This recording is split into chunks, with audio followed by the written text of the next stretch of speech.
Om Namo Bhagavate Vasudevaya. Om Namo Bhagavate Vasudevaya.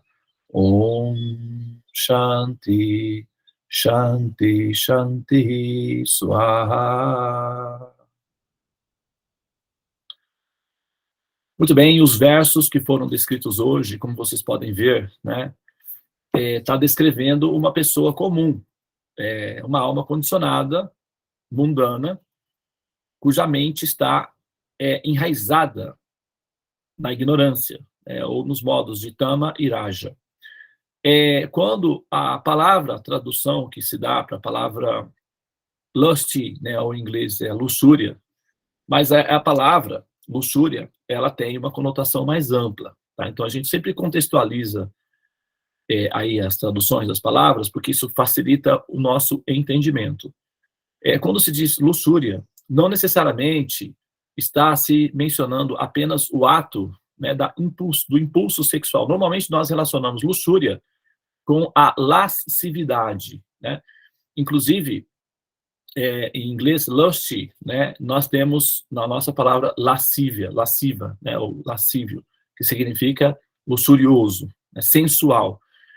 Então, a palavra luxúria, ela não necessariamente se refere exclusivamente ao ato sensual, erótico, propriamente dito, mas se refere a todo o movimento sensual que a alma condicionada exercita para funções de acúmulo de bens materiais ou para acúmulo de segurança logística, cuja meta final é o desfrute sensual.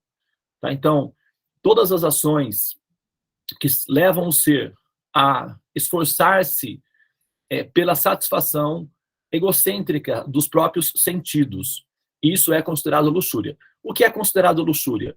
Tudo aquilo que está desconectado do absoluto. Qualquer ação desconectada do absoluto é entendida como luxúria. Por quê? Tem a função de satisfação da própria personalidade ou dos próprios sentidos. Isso é basicamente uma expressão do egocentrismo. O que é o egocentrismo? O egocentrismo, numa metáfora, a gente pode colocar como uma metáfora, tem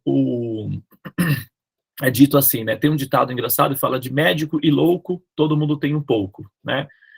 E aí, recentemente, eu citei o Alienista, o livro do Machado de Assis, que mostra mais ou menos essa teoria aí de que louco todo mundo tem um pouco. Médico e louco todo mundo tem um pouco. Talvez, né, inspirado nisso daí, o Machado de Assis tenha escrito o Alienista. Não sei, isso é uma especulação, mas a questão é que é muito parecido, né, as metáforas aí.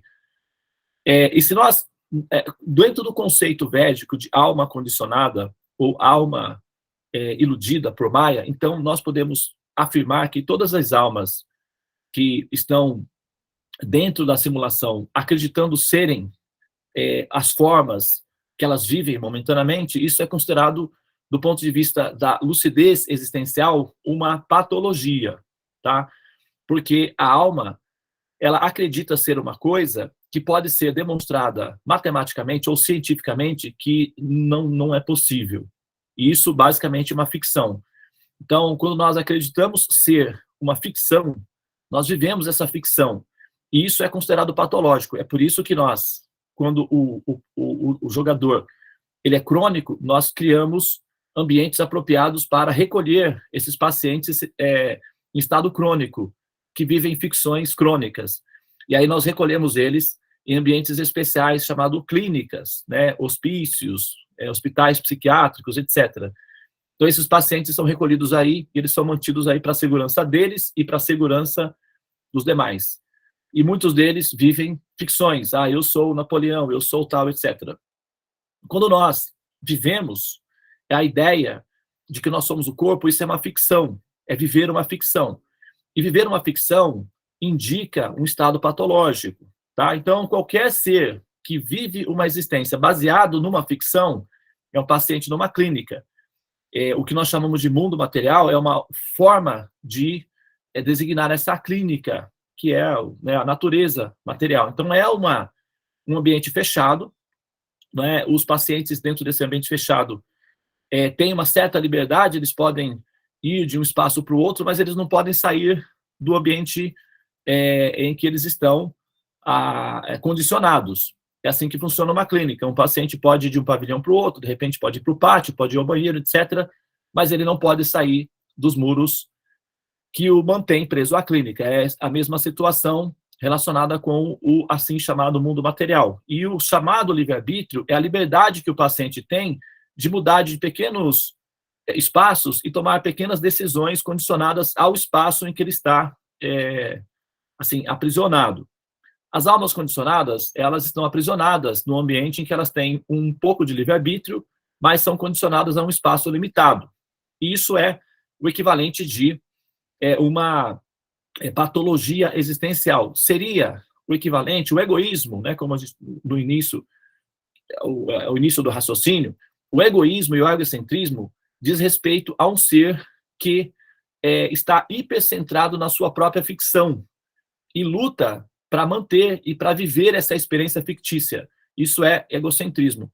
Se fosse um diagnóstico médico, isso seria considerado uma espécie de algo semelhante ao autismo, em que o ser está preso num universo, no mundo, e tem uma certa dificuldade de se relacionar com o mundo exterior. Então, isso seria, né, um diagnóstico na área da saúde. Mas se a gente pegar esse exemplo e transferir para a alma condicionada, o diagnóstico seria o mesmo. Tá? Então, o egoísmo é uma espécie de autismo existencial, em que o ser não consegue enxergar uma realidade para além da prisão onde ele está, que seria o chamado, né, mundo material. Tá?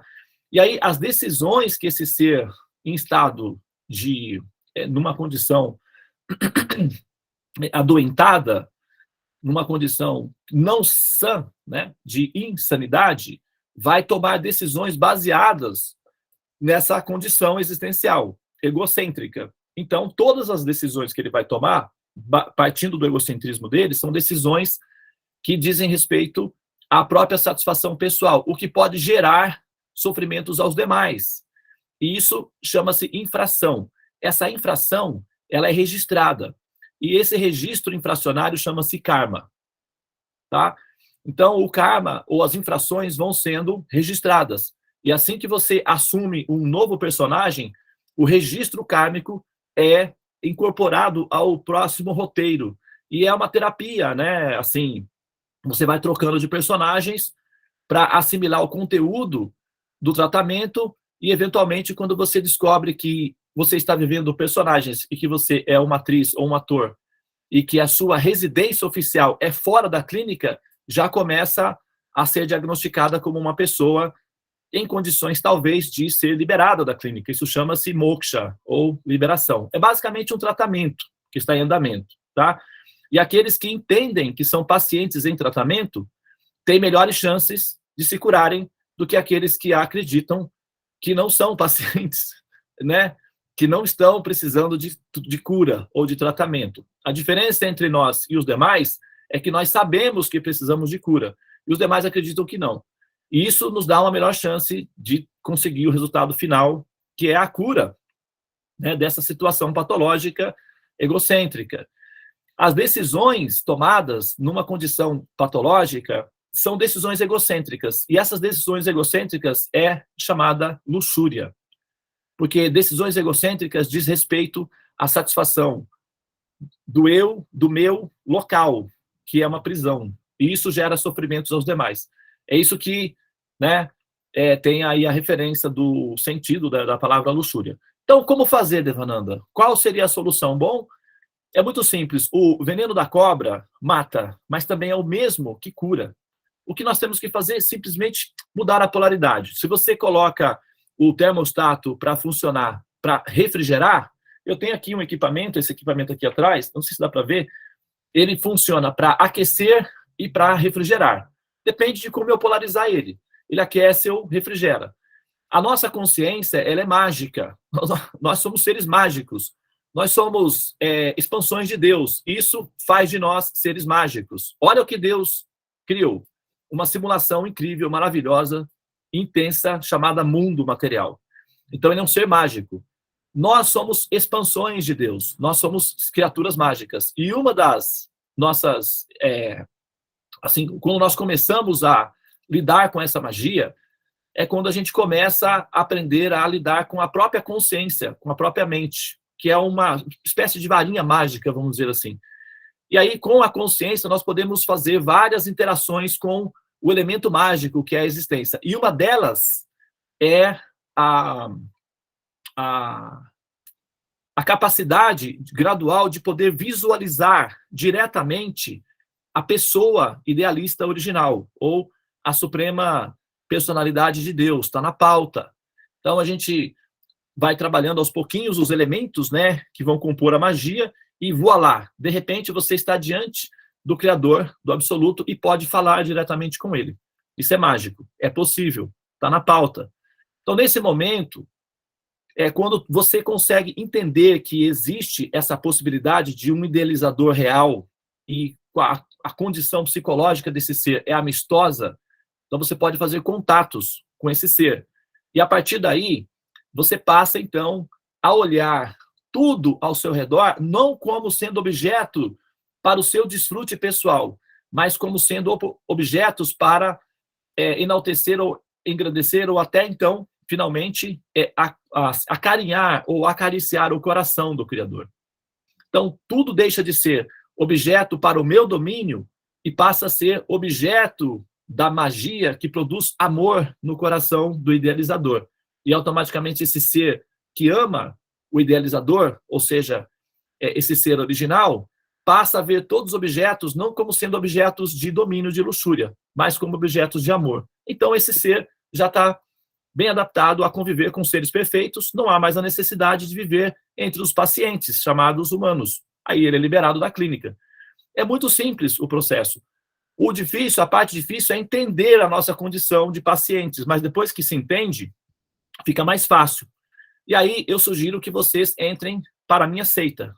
Sabe qual é a minha seita, Devi? A Devi sabe a nossa seita, né? Qual é a nossa seita, Devi? Eu sei. A seita que dói menos, querida.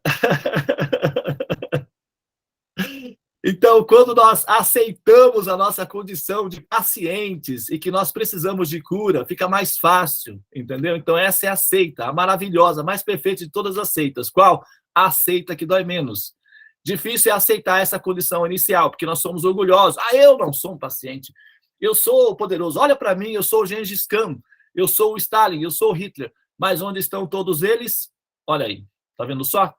Está provado que eram pacientes. Então, quer dizer, mais aceitar essa a primeira fase, que é uma fase um pouquinho difícil devido ao nosso ego, de nos entender como pacientes e tal. Não, eu tenho uma personalidade, eu tenho um nome a ser preservado e tal.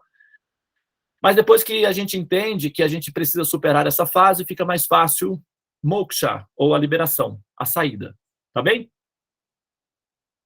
Tudo bem? Tudo Muito bem. Ok? Então, agora... e o nosso remedinho é homeopático, gente. Pelo amor de Deus, é muito melhor do que os choques elétricos que o pessoal mais grave toma. O nosso remedinho é homeopático. É o prana, olha só que suave. Não dói, não tem injeção. Mantras, né, comidinhas vegetarianas. Olha só que tratamento maravilhoso. Agora, tem a ala mais pesada, que é a do pessoal da tarja preta. Aí não é bom. Vamos ficar na homeopatia e daí somente receber o diagnóstico de liberação, tá? É a nossa situação. Mantras, pranas, yoga, isso tudo é homeopático. É para tratamentos de pacientes cooperativos, calminhos, que já entendem que estão em fase de cura. Esse é o nosso caso. Que bom, né? Que nós estamos na homeopatia. E aí vamos aproveitar o remedinho, porque é suave, docinho e até produz alegria. Namastê, Hare Krishna, Krishna Krishna, Hare Hare, Hare Rama, Rama Rama, Hare Hare. Ó energia suprema, amor divina, desperta-me, eleva-me, envolve-me, protege-me. Hare Krishna, Namastê.